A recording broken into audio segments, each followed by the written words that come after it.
My name is Marsha Mueller. This is my husband, Carl. Our daughter, Kayla, was taken as a hostage and murdered by ISIS. From a young age, Kayla was amazing. She taught herself languages, how to write music, how to play guitar. She worked with troubled youth, military veterans, and Native Americans. Everywhere Kayla went, people smiled. Kayla had a gift to be able to see the world through someone else's eyes.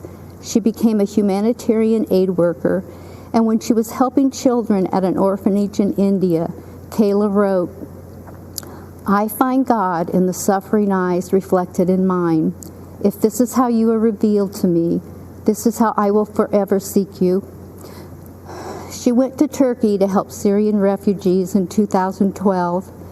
In August 2013, she was asked by another aid worker to cross the border into Syria to help at a hospital. On August 4th, 2013, ISIS terrorists stopped her vehicle and took her captive. Kayla was mostly held in a 12 by 12 cell in solitary confinement. It was cold and dirty. ISIS terrorists shined bright lights in her face. They shaved her head. They beat her and tortured her. The leader of ISIS, Abu Bakr al-Baghdadi, raped her repeatedly. For 18 months, she endured. And we endured an agonizing back and forth between us, the Obama administration, and ISIS. We put all our faith in the government, but the government let us down.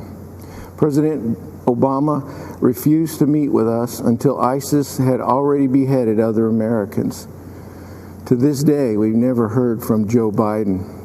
Instead, the Obama administration had hid behind policy so much that we felt hopeless when they kept us from negotiating to save Kayla's life.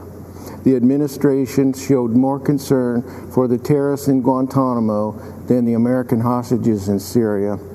The military prepared a rescue mission, but the White House delayed it. By the time it went forward, Kayla had been moved to another location.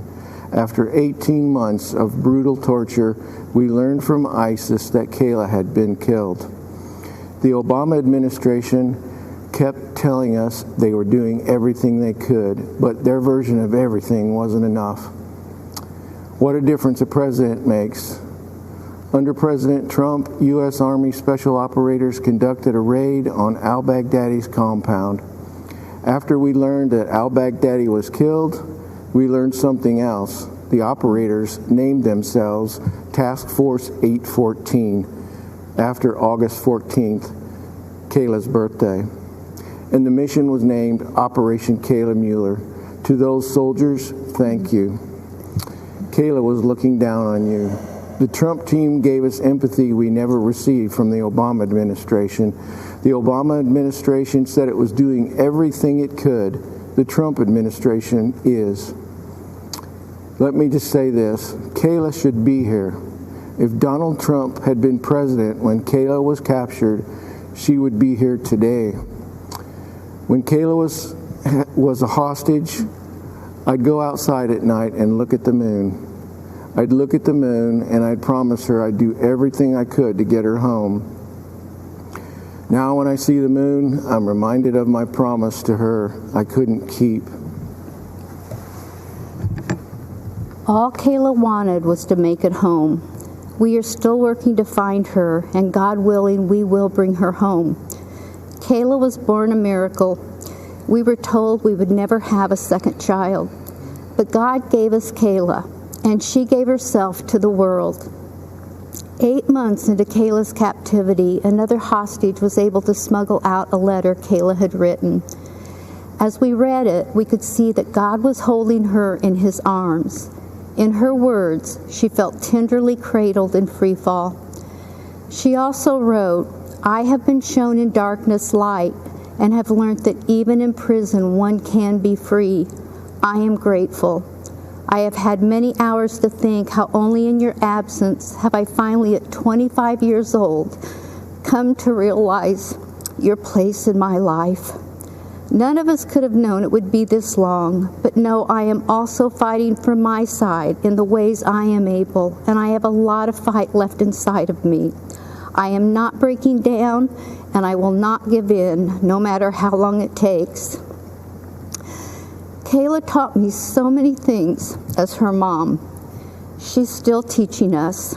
Carl and I support Donald Trump because of his commitment to make and keep America great, not with the power of the government, but with the passion of people like Kayla, Americans who, even in the darkest days, always have more fight left inside of them. Americans who don't just talk, they act.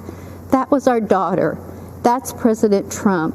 As long as we stay strong like Kayla, as long as we refuse to break, we will be great. Thank you. Hey, NBC News viewers, thanks for checking out our YouTube channel. Subscribe by clicking on that button down here and click on any of the videos over here to watch the latest interviews, show highlights, and digital exclusives.